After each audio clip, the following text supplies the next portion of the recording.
రాష్ట్రంలో అరాచకం సృష్టించడం కోసం వైఎస్ఆర్ పార్టీ అనేక నెలలుగా చేస్తున్న ప్రయత్నాలు మనం చూస్తూ ఉన్నాం.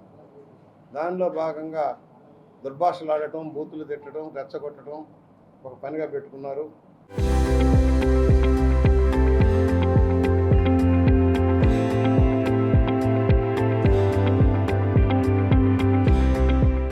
దానికి ఆరాధ్యుడు జగన్మోహన్ రెడ్డి గారు. రఫ్గా నరికేస్తాం, పొట్టేలు తరకలు నరికినట్టు నరికేస్తామని చెప్పడం మొదలుపెట్టిన నాయకుడు తన కార్యకర్తలు కూడా అదే సందేశం ఇచ్చి అరాచకం సృష్టించండి, రాష్ట్రంలో శాంతి భద్రతలు నశించిపోయాయి, ప్రభుత్వాన్ని మార్చేయండి, అర్జెంటుగా ముఖ్యమంత్రిగా చేయండి అనే భావంలో ఆయన వ్యవహరిస్తూ ఉన్నాడు. నిన్న అంబటి రాంబాబు విషయం మనం చూద్దాం. కల్తీ నెయ్యి విషయంలో సిట్ క్లియర్గా చెప్పింది. అడల్ట్రేషన్ జరిగింది, కల్తీ నెయ్యి వల్ల చాలా నష్టం జరిగింది. 250 కోట్ల రూపాయల నష్టం జరగడమే కాదు, భక్తుల మనోభావాలు తప్పుతూనే హిందూ ధర్మం నాశనం చేశారు. ఎందుకంటే జగన్మోహన్ రెడ్డి గారు క్రైస్తవాన్ని ఆచరిస్తూ ఉన్నాడు. మర్చిపోకూడదు, ఇక్కడ ఒక విషయం గమనం తీసుకోండి. ఆయనకి హిందూ ధర్మం మీద, హిందూ ఆచారాల మీద కనీస అవగాహన లేని వ్యక్తి టీటీడీని కూడా వ్యాపార వస్తువుగా మార్చి దోపిడీ చేశారు. అవినీతి అక్రమాల కేంద్రంగా మార్చారు. ఇవాళ సిట్టు విచారణలు అన్నీ వస్తూ ఉన్నాయి. ఛార్జ్ షీట్ కూడా ఫైల్ అయింది. మద్యం వ్యాపారంలో ఏ విధంగా దోపిడీ చేశారు, అదేవిధంగా తిరుపతి విషయంలో కూడా దోపిడీ చేశారు. ఫలితంగా ఈ రోజున కేసులు నమోదై విచారణ జరుగుతుంది. ఏదో అన్యాయం జరిగిపోయింది, అక్రమాలు జరిగిపోయిందని విచారణ చేయకూడదు. ఎందుకంటే 13 సంవత్సరాలుగా తన కేసుని డిశ్చార్జ్ పిటిషన్లో నడిపిస్తూ ఉన్నారు. తన బాబాయి హత్య చేయించి హత్యను చంద్రబాబు మీద పెట్టడానికి ప్రయత్నం చేసి ఆ కేసులు సాగకుండా ఏ విధంగా దాచారో మనం చూసాం.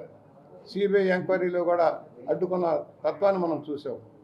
ఈ రోజున జోగి రమేష్ కావచ్చు, పేర్ని నాని కావచ్చు, రోజా కావచ్చు, అంబటి రాంబాబు లాంటి వాళ్ళని ప్రోత్సహించి ఏ విధంగా రెచ్చగొడుతూ ఉన్నారో మనం చూస్తున్నాం. నేను ఒకటే చెప్పాను, మొన్న కూడా చెప్పాను, అధికారంలో ఉన్నాం, మీరు రఫ్ అంటే మేము రఫ్ అంటే మీరు ఎక్కడ ఉంటారని ప్రశ్నించాం. రేపు జరగబోయేది అది. నిన్న జరిగింది ఏంటి, ఎందుకు రెచ్చిపోయారు తెలుగుదేశం శ్రేణులు? ముఖ్యమంత్రిని, గౌరవనీయమైన స్థానంలోని 4వ ముఖ్యమంత్రి ఉన్న వ్యక్తిని, సుదీర్ఘ రాజకీయ నాయకుడిని, దేశవ్యాప్తంగానూ ప్రపంచానికి గుర్తింపున్న నాయకుడిని బూతులు తిడతావా? ఏ విధంగా తిడతావు? నిన్ను నడి రోడ్డు మీద నరికేయాల్సిన అవసరం ఉంది. నిన్ను ఒకటే చెబుతున్నాం, శాంతిగా ఉండమని చెబుతారు మా నాయకుడు, గొడవలు వద్దని చెప్తారు, ప్రశాంతంగా ఉండమని చెబుతారు. అలాంటి నాయకుడు గతంలో ఆయన భార్యను అవమానించి ఏ విధంగా మీరు వ్యవహరించారో అసెంబ్లీ సాక్షిగా చూసాం. మళ్ళీ ఇవాళ నడి రోడ్డు మీద అంబటి రాంబాబుని ఆంబోతులు అంకిలేసినట్టుగా ఏ విధంగా వ్యవహరిస్తున్నాడో చూస్తున్నాం. ఈ మధ్యకాలంలో పెట్టలేకపోతూ ఉన్నారు. సోషల్ మీడియాలో బూతులు పెట్టడం, సోషల్ మీడియాని దుర్వినియోగం చేయటం, గోబెల్స్ ప్రచారం చేయటం, తప్పుడు ప్రచారాలు చేయటం, మతత్వాన్ని రెచ్చగొట్టడం, కులతత్వాన్ని రెచ్చగొట్టడం, ప్రాంతీయ విభేదాలను సృష్టించడం, అమరావతి మీద విషయం కక్కడం, పోలవరం మీద విషయం కక్కడం, ఇదే లక్ష్యంగా కొనసాగుతూ ఉంది ఈయన చర్యలు. ఇవాళ రాష్ట్రాన్ని నాశనం చేయడం కోసం కంకణం కట్టుకున్న వ్యక్తి జగన్మోహన్ రెడ్డి. అవినీతి అక్రమాల కేంద్ర బిందువు జగన్మోహన్ రెడ్డి. అరాచక విధానాలకి, ఆటవిక విధానాలకి ఆనాడు తండ్రిని అడ్డు పెట్టుకుని అనేక మందిని మర్డర్ చేయించిన కేసుల్లో ప్రథమ ముద్దాయి వాస్తవం చెప్పాలంటే తండ్రిని అడ్డు పెట్టి తప్పించకపోయావు. ఇవాళ నువ్వు, నేనంటున్నా, నీ వల్ల రేపు పొద్దుట అంబటి రాంబాబు ప్రమాదం ఉందని భావిస్తూ ఉన్నా. సొంత బాబాయిని హత్య చేసి దానిలో ఇన్వాల్వ్ అయిన మిథున్ రెడ్డి లాంటి వాళ్ళని పక్కకు తప్పించి ఏ విధంగా వ్యవహారం నడుపుతున్నాం మనం చూసాం. రేపు ఈ నెపాన్ని చంద్రబాబు మీద, తెలుగుదేశం మీద నెట్టడం కోసం అంబటి రాంబాబుని నువ్వు హత్య చేయించిన ఆశ్చర్యం లేదు. జగన్మోహన్ రెడ్డి తప్పని ఒప్పుకోవడం చేత కాదు. ఒక పక్కన సజ్జల రామకృష్ణారెడ్డి లాంటి వాళ్ళు ఆ అడల్ట్రేషన్ సహజమట, తిరుపతి లడ్డూలో అడల్ట్రేషన్ సహజమట, క్లీన్ చిట్ ఇచ్చారని చెబుతారు, ఆపసోపాలు పడుతూ ఉన్నారు. నేను ఒకటే అడుగుతున్నా, నీ మతం వేరు. నీ భార్యను తీసుకునేప్పుడన్నా తిరుపతి వెళ్ళావా? పట్టు వస్త్రాల సంరక్షణ కోసం వెళ్ళావా? ఎందుకు వెళ్ళలేదు? కనకదుర్గమ్మ గుడికి వెళ్ళావా? నీ మతం గౌరవిద్దాం. క్రైస్తవాన్ని మేము కించపరచడంలా, క్రైస్తవాన్ని గౌరవిస్తాం, ముస్లింలను గౌరవిస్తాం, హిందూ ధర్మాన్ని నువ్వు హిందూ ధర్మాన్ని గౌరవించలా, హిందూ ధర్మాన్ని అగౌరవపరిచావు. హిందువుల మనోభావాలు దెబ్బతున్నాయి. రాష్ట్రంలో 24 కోట్ల లడ్డూలు పంపిణీ చేసి, కల్తీ లడ్డూలు పంపిణీ చేయించామంటే ఏ విధమైన మనోభావాలు? ఒక చిన్న ప్రసాదం కోసం దేశ విదేశాలు తిరుపతి ప్రసాదం కోసం వెంపర్లాడతారు. అలాంటి లడ్డూని కల్తీ చేసి ఇవాళ పక్కదారి పట్టించడం కోసం, అవాకులు చవాకులు వెళ్తే సైడ్ ట్రాక్ చేయడం కోసం చేసే కార్యక్రమం ఇది అంబటి రాంబాబు. శిక్ష తప్పదు, అనుభవించాల్సిందే. నువ్వు రఫ్ అంటే నేను ముందే చెప్పాను, నీకు రఫ్ అంటే మేము రఫ్ ఆడితే నువ్వు ఎక్కడ ఉంటావు? అప్పుడే అధికారం వచ్చినట్టు, సీట్లో కూర్చున్నట్టు, ప్రతిపక్షాలను అణచివేసినట్టు, కోత కోసినట్టుగా మాట్లాడు. నిన్ను నమ్మి అధికారం ఇస్తారా? మళ్ళా నీకు అధికారం ఇస్తే రాష్ట్రం ఉంటుందా? అరాచక శక్తులు ఆట బిందువు, నువ్వు కేంద్ర బిందువుగా వ్యవహరిస్తావు. ప్రజా సమస్యల మీద నీకు పోరాటం చేత కాదు, ప్రజల మధ్యకి వెళ్ళటం చేత కాదు.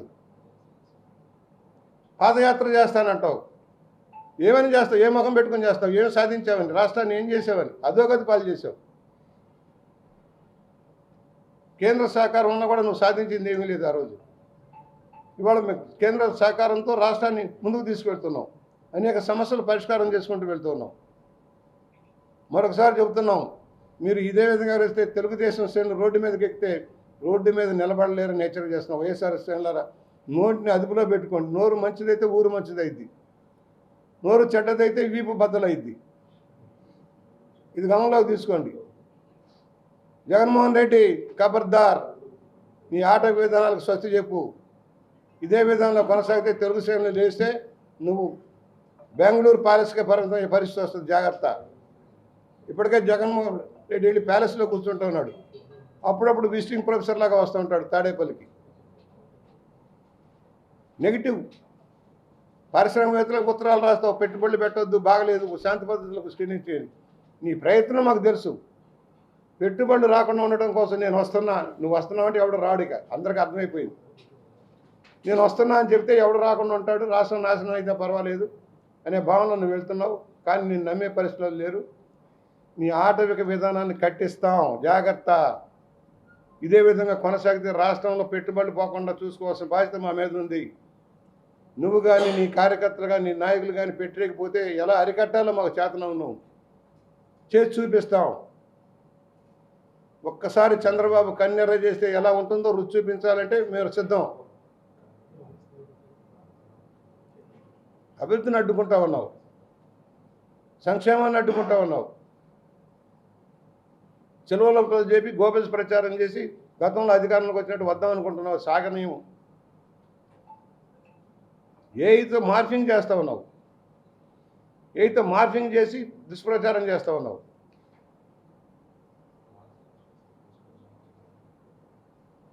వీళ్ళకి ఏం చేస్తారు?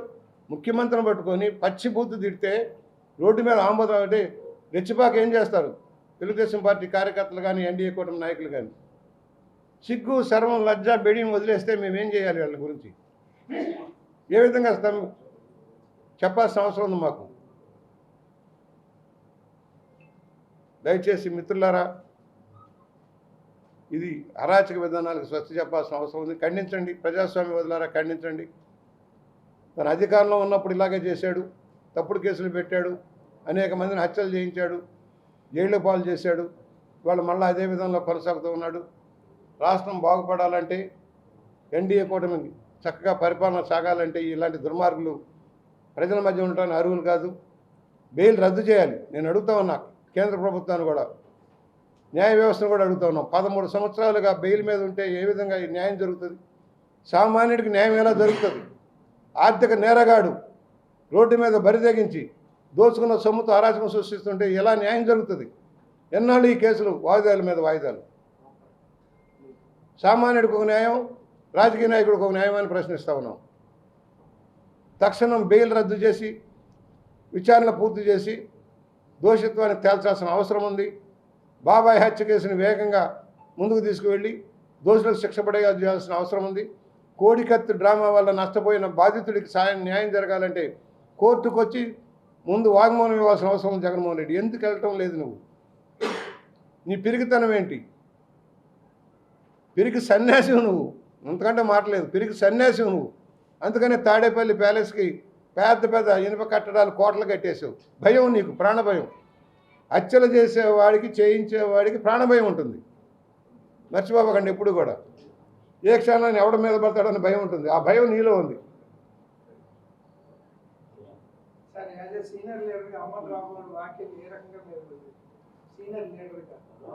అంబటి చాలా సీరియస్గా తీసుకున్నాం. సామాన్యుడు కూడా మాట్లాడు. ఒక ముఖ్యమంత్రిని, గౌరవనీయమైన స్థానంలో ముఖ్యమంత్రిని పచ్చిబూతులు అంటే ఏంటి అర్థం ఏంటి? అక్కడికక్కడే బరితెగించిన చింత బరికలతో కొట్టాల్సిన అవసరం ఉంది. ఇప్పటికే అనేక సార్లు అసెంబ్లీలోనూ బయట పెట్టలేకపోయేవాడు. నీ పాపం పండిందని చెబుతున్నాను. నీ పాపం పండింది కనుకనే ఈ రోజున నీకు శిక్షలు పడే రోజులు దగ్గర పడ్డాయని హెచ్చరిక చేస్తూ ఉన్నాను. తెలుగుదేశం అంతా కాపు నాయకులతోటే ఉన్నారు. తెలుగుదేశం నాయకులంతా కాపు నాయకులే. పవన్ కళ్యాణ్ గారు కాపు నాయకుడు కాదా? దుర్గేష్ గారు కాపు నాయకుడు కాదా? ఎమ్మెల్యేలకు 22 మంది 35 మంది కాపు నాయకులు కాదా? వీళ్ళ దగ్గరే కాపు నాయకుడు. అంబటి రాంబాబు ఒకటే కాపు నాయకుడా? ముద్రగడ పద్మనాభం ఒకటే కాపు నాయకుడా? కాపు నాయకులంతా ఎన్డీఏ కూటమిలోనే ఉన్నారు.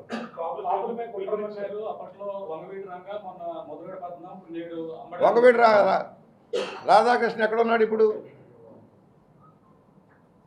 కాపుల మీద కుట్ర ఏమి ఉండదు. వాళ్ళిద్దరూ కాంగ్రెస్ పార్టీలో ఉన్నాడు. వాళ్ళిద్దరూ నెహ్రూ కాంగ్రెస్ కుటుంబమే, వైఎస్ఆర్ కుటుంబమే. నెహ్రూ రంగా వైఎస్ఆర్ పార్టీ కుటుంబమే, కాంగ్రెస్ పార్టీ. మా పార్టీకి సంబంధం లేదు. వాళ్ళల్లో వాళ్ళు తను చచ్చారు, మాకేంటి సంబంధం? గతంలో పట్టాభి మీద జరిగిన దాడికి ప్రతీకార దాడిగా చూడొచ్చండి. లేదు, అది పట్టాభిది ఏమిలే, ఒక పదం, సంస్కృత పదం. దాన్ని చెరువుల పలవలు చేసి ఏదో పదం ఏదో ఉంది. భోసడీకి అంటే అర్థం తెలుసా? ఇడికి అసలు భోసడీకి అంటే అర్థం తెలుసా? ఉర్దూలో భోసడీకి అంటే అర్థం తెలుసా? అసలు తెలుగే రాదు వాడికి. భోసడీకి అంటే ఏం తెలుస్తుంది? భోసడీకి అన్యాయం అయిపోయింది, అక్రమం అయిపోయింది. మేము అడుగుతున్నాం, ఇవాళ దాని గురించి సంబంధం లేదు పట్టాభి గారు. అయినా కూడా మేము ఇన్నేళ్ళు ఓపిక, దాదాపు 18 నెలలుగా సహనంతో వెళ్తున్నాం కదా. చట్ట ప్రకారం చర్యలు ఉంటాయి. తప్పు చేసిన వాళ్ళకి చట్ట ప్రకారం, నేనైనా నువ్వైనా చర్యలు ఉంటాయి. చట్ట ప్రకారం విచారణ జరుగుతుంది. ఎక్కడిచ్చారు? ఎక్కడిచ్చారు? వాళ్ళంతటా వాళ్ళు ఇచ్చుకుంటున్నారు క్లీన్ సర్టిఫికేట్లు. ఇನ್ನು సజ్జల రామకృష్ణారెడ్డి చెప్పాడు కల్తీ సహజం అట. తిరుపతి లడ్డీలు కల్తీ సహజం అట. ఆయనే చెప్పాడు కదా, నేను చెప్పలా. మెంటార్ కదా, వైఎస్ఆర్ పార్టీ మెంటార్ సజ్జల రామకృష్ణారెడ్డి ఏం చెప్పాడు? కల్తీ సహజం, ఏవి కలిసినా పర్వాలేదట, కెమికల్స్ కలిస్తే పర్వాలేదట, జంతు కొవ్వు కలిసినా పర్వాలేదట. క్లీన్ చిట్ ఎక్కడిచ్చింది సిబిఐ? ఒక సంస్థ మా పరిధిలో విచారణకు అవకాశం లేదు, మా దగ్గర అంత ఎక్విప్మెంట్ లేదు అని చెప్పిన దాన్ని అలసుగా తీసుకొని బాబాయ్ మాకు క్లీన్ చిట్ ఇచ్చింది. ఎవరిచ్చారు?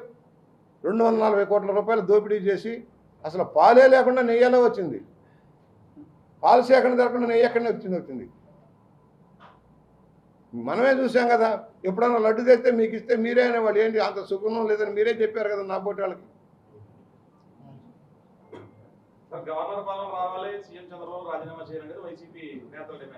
అదే కదా, దానికే ఈ అరాటం అంతా. 5 ఏళ్ళు ఇచ్చినందుకే అనుభవిస్తున్నాం. తెలుగు ప్రజలు అల్లో లక్ష్మణ్ ఏడ్చే పరిస్థితి తెచ్చావు. కేసీఆర్ ఇద్దరు తోడు దొంగలు, ఇద్దరు ఒకే లైన్లో నడుస్తున్నారు. రాష్ట్ర ప్రయోజనాలకు భిన్నంగా ఆడవాళ్ళు వీళ్ళు కలిపేసి నాశనం చేస్తూ ఉన్నారు. ఆ రోజున ఏ విధంగా జరిగిందో మనం చూసాం. జగన్మోహన్ రెడ్డి కేసీఆర్ కలిసి నాటకాలు ఆడి ఆంధ్ర రాష్ట్రానికి నష్టం జరిగితే, నీటిపారుదల రంగంలో నష్టం జరిగితే ఏం మాట్లాడాల. ఇవాళ గవర్నర్ పాలన ఎందుకు రావాలి? గవర్నర్ పాలన ఎందుకు రావాలి? చక్కగా పరిపాలన చేస్తున్నందుక, సంక్షేమ కార్యక్రమం అమలవుతున్నందుక, అభివృద్ధి కార్యక్రమాలు పరుగులు పెట్టిస్తున్నందుక. ఒక్కో నియోజకవర్గంలో కోట్ల రూపాయలు ఎన్ని ఆర్థిక ఇబ్బందులు ఉన్నా పనులు చేస్తున్నాం. నిన్న 99% పెన్షన్లు ఇచ్చాం. ఏ నెలకైనా నెల 1వ తారీఖు నిన్న 31కే పెన్షన్లు ఇచ్చాం. అందుకు గవర్నర్ పాలన రావాలా? రాష్ట్రంలో రెడ్ బుక్ పాలన నడుస్తుంది. రేపు మిగిలిన నాయకులు జగ్గమూడి రాజా మీద కావచ్చు, లేదా పేదనారి వీళ్ళందరి మీద దాడి చేస్తారని తోట తిరుగుతులు అంటారు. ఆవిడ పరిస్థితి ఏంటి? మాకేం కర్మ, మాకేం అవసరం? నోరు అదుపులో లేకపోతే ప్రజలు గుణపాఠం చెబుతారు. ఇప్పటికే గుణపాఠం చెప్పారు కదా, అస్త్ర సన్యాసం చేయించారు కదా మీకు. రౌడీ రాజ్యాన్ని కొనసాగనివ్వం. రాష్ట్రంలో కులాలను మతాలను అడ్డు పెట్టుకుంటే అయ్యేది కాదు. కులాలకి మతాలకి అతీతం ఎన్డీఏ కూటమి. సార్ లడ్డు వివాదం ఇప్పట్లో పరిష్కారం అవుతుందంటారు. అంటే ఉభయ పక్షాలు కూడా లడ్డు లడ్డు అంటున్నాయి. ఈ కోర్టు వివాదాలు సిబిఐ సిట్ సుప్రీంకోర్టు కూడా బెయిల్ రద్దు చేసింది, మర్చిపోకండి. దేనికి? మద్యం కేసులో కానీ కల్తీ నెయ్యి విషయంలో కూడా కోర్టులు కూడా విచారణ జరగాలి, ఇది ధర్మానికి సంబంధించింది, సెంటిమెంట్లకు సంబంధించింది అని క్లియర్గా చెప్పాయి. విచారణ అవుతుంది, సిట్ కేసు దాఖలు చేసింది. మనకి ఎందుకు రోడ్ల మీద ఉభయ పక్షాలు లడ్డు, పొద్దుట్లేదు లడ్డు, పొద్దుట్లేదు లడ్డు, ఆ పక్షం ఈ పక్షం లడ్డు కూడా. లడ్డు ధర్మం, హిందూ ధర్మం, హిందువులకు మనోభావాలు ఉంటాయి, హిందువులకు మనోభావాలు ఉంటాయి, మర్చిపోకండి. ఒక అంబేద్కర్ విగ్రహం పెట్టినప్పుడు ఎలా మనోభావాలు ఉంటాయో, ఒక మసీద్ దగ్గర మనోభావాలు ఎలా ఉంటాయో, హిందూ దేవాలయాల దగ్గర కూడా మనోభావాలు అలాగే ఉంటాయి, మర్చిపోకండి. హిందూ ధర్మం గుళ్ళలో కానీ ఒక ఖచ్చితం పాటించడం హిందూ ధర్మం ప్రకారం ఉంటుంది. చర్చిలో ఎంత పవిత్రంగా ఉంటాం, మసీదులో ఎంత పవిత్రంగా ఉంటాం, దేవాలయంలో కూడా అంతే పవిత్రంగా ఉంటాం. దేవాలయం పెట్టి చిన్న ప్రసాదం, అన్నవరం ప్రసాదానికి ప్రఖ్యాతి, శ్రీశైలం లడ్డూకి ప్రఖ్యాతి, కనకదుర్గం అమ్మవారికి లడ్డూకి ప్రఖ్యాతి. ఏ దేవాలయానికి ఆ దేవాలయం సెంటిమెంట్లు ఉంటాయి. ఎక్కడో అమెరికా నుంచి, ఆస్ట్రేలియా నుంచి, యూరోప్ నుంచి పరిగెత్తుకుంటూ వచ్చే ఆ దర్శనం కోసం ఎందుకు వెంపర్లాడుతున్నారు? రోజు మా దగ్గరికి వందలాది మంది ఫోన్లు వస్తాయి, అయ్యా దర్శనం మాకు టికెట్లు కావాలి, కొంచెం దర్శనం ఇప్పించండి అనే పరిస్థితి ఎందుకు వస్తుంది? ముఖ్యంగా భారతదేశంలో వాటికన్ లాగానే అత్యంత ప్రాముఖ్యత గల దేవాలయం తిరుపతి టీటీడీ. మన చిన్నతనం నుంచి, మన పుట్టకతనం దగ్గర నుంచి అక్కడ అప్పడానికి కానీ లడ్డూకి కానీ ప్రఖ్యాతి. దానికోసమే క్యూలో మైళ్ళ తరబడి క్యూలో నుంచి లడ్డూలు తీసుకుంటారు, ప్రసాదాలు తెచ్చుకుంటారు. అక్కడ ఇచ్చే దర్శనం అయిన తర్వాత ఇచ్చే చిన్న లడ్డు కోసం కూడా జనం తప్పిస్తారు, మహాప్రసాదంగా స్వీకరిస్తారు. అది పవిత్రంగా ఉండాలి. రాష్ట్ర ప్రభుత్వం దగ్గర నిధులు లేవు, మీ నియోజకవర్గంలో జరుగుతున్న అభివృద్ధి పనులు ఎక్కడ జరగట్లేదు, అది కోర్టు ఎలా చేస్తున్నారు? అన్ని చోట్ల జరుగుతున్నాయి తమ్ముడు. నా వరకు నేను కింద మీద కుస్తీలు పెడుతున్నాం. ఇప్పుడే వెళ్ళి వచ్చాను, ఇప్పుడే రేపు పుష్కరాలు జరగబోయే రోడ్ల గురించి అధికారులు అందరిని ఎంట పెట్టుకొని తిరిగి వచ్చాము. ఎక్కడెక్కడ రోడ్లు జరగాలి ఏంటని చూసి ఇప్పుడే మీకు అందుకని ఆలస్యమైంది. పొద్దున్న 9 నుంచి అధికారులు పెట్టుకొని ప్రాసెస్ ప్రకారం ముందుకెళ్తున్నాం. ఇప్పటికే దాదాపుగా నా నియోజకవర్గంలో 35 కోట్ల రూపాయల పనులు నడుస్తున్నాయి. ఆల్రెడీ నేను రిబ్బన్లు కత్తిరిస్తున్నాను, కానీ శంకుస్థాపన కంటే కూడా రిబ్బన్లు కత్తిరించడం ఎక్కువైపోయింది. నిన్నొక్క రోజున 4 కోట్ల రూపాయల పనులు చేసాం, మొన్న 5 కోట్ల రూపాయలు పోయినా, అంతకుముందు 6 కోట్ల రూపాయలు. మొదలెట్టుకుంటూ వెళ్ళిపోతాం, పనులు చేసుకుంటూ వెళ్ళిపోతాం. రహస్యం ఏముంటుంది? అనుభవం, స్వార్థం లేకపోవడం. సెటిల్మెంట్ గ్యాంగులు నా దగ్గర ఉంటారు, నీకు అర్థమైందా? సెటిల్మెంట్ గ్యాంగులు ఎక్కువైపోతున్నారు రాజమండ్రిలో, అది కొంచెం ఇబ్బందిగా ఉంది. దాని మీద విమర్శలు వస్తున్నాయి. మూడో రోజు పార్లమెంట్ లో బడ్జెట్ ప్రవేశపెట్టారు. అత్యధికంగా ఈ జౌళి శాఖకి సంబంధించి పెట్టుబడి పెడుతున్నారు రాబోయే 5 ఏళ్లలో. సో ఎలా ఉండబోతుంది అనుకుంటారు?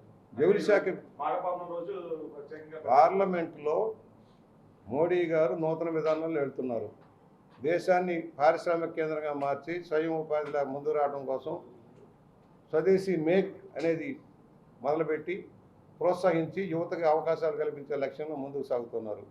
దానిలో భాగంగానే బడ్జెట్లో అన్ని కేటాయింపులు చేస్తూ ఉన్నారు. జౌలిని పునరుద్ధరించుకుంటూ వెళ్ళాల్సిన అవసరం ఉంది. జౌలిలో చాలామంది కార్మికులు నష్టపోతూ ఉన్నారు, వారికి సహాయం అందాల్సిన అవసరం ఉంది. స్వదేశీ వస్తువులను ప్రోత్సహించాలి. రేయాన్స్ కెమికల్ బట్టల కంటే కూడా కాటన్ వస్తువులకి విలువ ఇవ్వాల్సిన అవసరం ఉంది. కాటన్ ప్రాముఖ్యత పెరుగుతుంది, దేశవ్యాప్తంలో కూడా ప్రపంచవ్యాప్తంగా కాటన్ డిమాండ్ పెరుగుతుంది. వాళ్ళకి కనుక సరైన ప్రోత్సాహం ఇస్తే వాళ్ళకు కొంచెం అత్యాధునిక మరుగులు ఇస్తారు. ఇవ్వాలి. రాష్ట్రంలో కూడా నేను పోరాడుతున్నా, కార్మికుల తరఫున అసెంబ్లీలోనూ బయట కూడా పోరాడుతున్నాం. ఆప్కోను ప్రక్షాళన చేయాలి. గత విధానాలను కొనసాగించే అధికారులను పక్కకు పెట్టేసి నూతన విధానాలతో అటు కార్మికులకి ప్రజలకి మేలైన విధానాలు ముందుకెళ్ళాలి. అవినీతి పనులు దూరంగా పెట్టాల్సిన అవసరం ఉంటుంది. ఆ వైపు కూడా దృష్టి సారిస్తాం. కుంభమేళకి వేల కోట్ల రూపాయలు కేంద్రం ఖర్చు పెడుతుంది. పుష్కరాలకైనా డిబిఎల్ కేంద్రానికి పంపించారు, కూటమిలో ఉన్నారు. ఎక్కువ నిధులు రావడానికి దక్షిణానికి అన్యాయం జరుగుతుందనే ఫీలింగ్ ఉంటుంది. ఈ తప్ప అడ్వాన్స్గా ప్లానింగ్ నడుస్తుంది. ఆల్రెడీ ఎస్టిమేషన్లు అన్ని గవర్నమెంట్కి పంపించారు. అధికారులు, వివిధ శాఖల అధికారులు ఎస్టిమేట్ చేశారు. కొన్ని మార్పులు చేర్పులు అవసరం అవుతాయి దాంట్లో.